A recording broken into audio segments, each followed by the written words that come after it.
Hola amigos y amigas, bienvenidos a este segundo vídeo monográfico del canal Pan Machine Televisión. Este vídeo va a tratar de un tema muy importante y a su vez un poco polémico, como es la tasa de humedad. Un concepto muy importante para así poder conseguir un pan perfecto. En este vídeo vamos a explicar qué es la tasa de humedad. Vamos a definir la tasa de humedad de la panificadora y os voy a explicar cómo utilizarlo en un caso práctico para que así vuestras recetas de panificadora os salgan perfectas. Pasamos a empezar a ver qué es la tasa de humedad. La tasa de humedad únicamente es el cociente entre el peso de líquidos y el peso de sólidos de una receta. La primera vez que os comenté la tasa de humedad ya fue en el primer vídeo del canal Pan Machine Televisión, la receta de pan blanco. En esa receta, si os acordáis, el líquido que había era el agua, que había 300 mililitros de agua, es decir, 300 gramos de agua.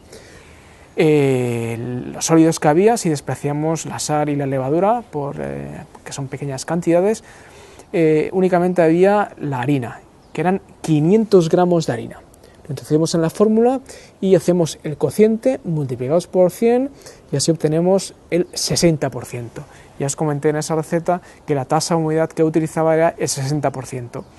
Esa es la tasa de humedad que he utilizado en todas las recetas del canal Pan Machine Televisión y que en cada una de ellas os recuerdo. Un concepto importante es saber de qué depende la tasa de humedad. La tasa de humedad no únicamente depende de la panificadora, como os voy a explicar enseguida, sino que depende de otros muchos factores, entre ellos la harina. La harina, cuanto menos refinada sea, más agua va a necesitar, con lo cual la tasa de humedad de la receta se tiene que incrementar. Otros aspectos que pueden modificar la tasa de humedad de la receta son la temperatura, ya sea la temperatura ambiente o la temperatura de los ingredientes. También depende de la humedad, de la altitud. Todos estos son factores que pueden alterar la tasa de humedad de la receta. Pero sin duda un factor muy importante es la panificadora. Para que veáis una misma receta con los mismos ingredientes, exactamente la misma harina, la misma levadura, el agua, hecha por dos personas diferentes, con dos panificadoras diferentes, podemos obtener resultados diferentes. ¿Y por qué? Pues porque la tasa de humedad depende de la panificadora en gran medida. Un concepto que cuando hacemos el pan a mano, este concepto no lo tenemos, esta variable no se introduce, pero con la panificadora depende de las temperaturas a la que llegan los programas, la duración de estos programas, el cierre si es más o menos hermético la panificadora. Todos estos son factores que hacen variar la tasa de humedad de la receta y con lo cual introducimos necesariamente el factor de tasa de humedad de la panificadora. Para que tengáis una relación, la tasa de humedad de las panificadoras normalmente está entre los 55 y el 70%.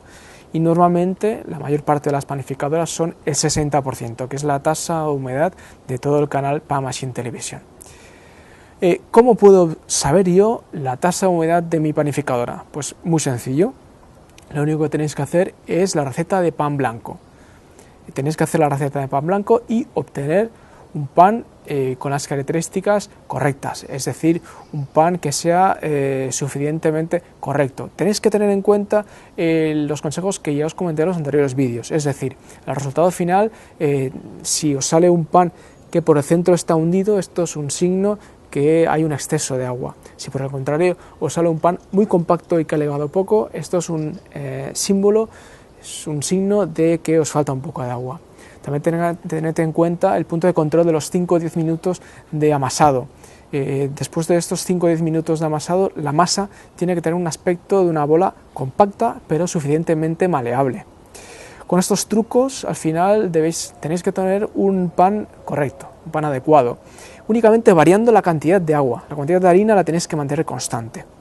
Así pues, imaginaos que hacéis vuestra receta de pan blanco y con los 500 gramos de harina de la receta original, en vez de 300 mililitros de agua o 300 gramos de agua, hemos necesitado 325 gramos de agua. Esto nos da un cociente de 0,65, es decir, la tasa de humedad de vuestra panificadora es del 65%. Bien, una vez ya tengo la tasa de humedad de la panificadora, ¿para qué me sirve? Pues muy fácil. La tasa de humedad es un factor muy importante porque de esta manera, aplicando una sencilla regla de 3, puedes utilizar cualquier receta de cualquier base de datos que tengas, ya sea de internet, de YouTube, de un libro, de un vecino, de un amigo, de quien sea.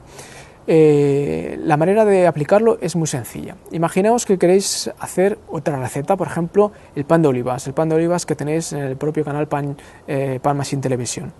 En esa receta de pan de olivas ya os comenté que la tasa de humedad que utilicé es al 60%, con lo cual la relación que hay también entre harina y agua es 0,6, y en esa receta también se utilizan 500 gramos de harina, y con lo cual los sólidos que hay en esa receta, los líquidos que hay en esa receta son el agua y el aceite, que en total sumarán los 300 gramos de líquidos. El aceite, hay una cucharada sopera de aceite que son aproximadamente unos 15 gramos, con lo cual de agua al final tenemos 285 gramos de agua. Si nosotros tenemos una panificadora que tiene una tasa de humedad del 65%, ¿cómo podemos utilizar esa tasa de humedad para hacer esa receta de pan con olivas de manera correcta? Pues muy sencillo. El cociente, en vez de ser 0,60, tiene que ser 0,65, es decir, para 500 gramos de harina vamos a necesitar 325 gramos de líquidos, los mismos que en la receta de pan blanco. En este caso, como líquidos tenemos el aceite y el agua, y os aconsejo que la cantidad de aceite no la modifiquéis, ya que es una cantidad pequeña, y si cambiáis la cantidad de aceite vais a modificar el tono, el aspecto de sabor que tiene mediterráneo en esa receta, que yo no os lo aconsejo. Siempre es mejor disminuir o incrementar la cantidad de los grandes líquidos, en este caso el agua. Con lo cual, si de los 325 gramos de líquidos le restamos los 15 gramos del aceite, vamos a necesitar 310 gramos de agua. Con lo cual, a la práctica, vosotros tenéis que realizar la receta de pan con olivas exactamente con los mismos ingredientes, únicamente en vez de utilizar 285 mililitros de agua, vas a necesitar 310 mililitros de agua. Y de esta manera, con vuestra panificadora de una tasa de humedad del 65%, vais a tener un pan correcto en principio. Siempre luego se tiene que acabar de ajustar la receta, pero de esta manera, utilizando el concepto de la tasa de humedad de la panificadora, puedes obtener unos resultados más óptimos. Pues nada, hasta aquí este monográfico dedicado a la tasa de humedad, al concepto de la tasa de humedad. Espero vuestras dudas, sugerencias, comentarios en el canal de YouTube o en la página del Facebook o del Twitter. Hasta el siguiente vídeo.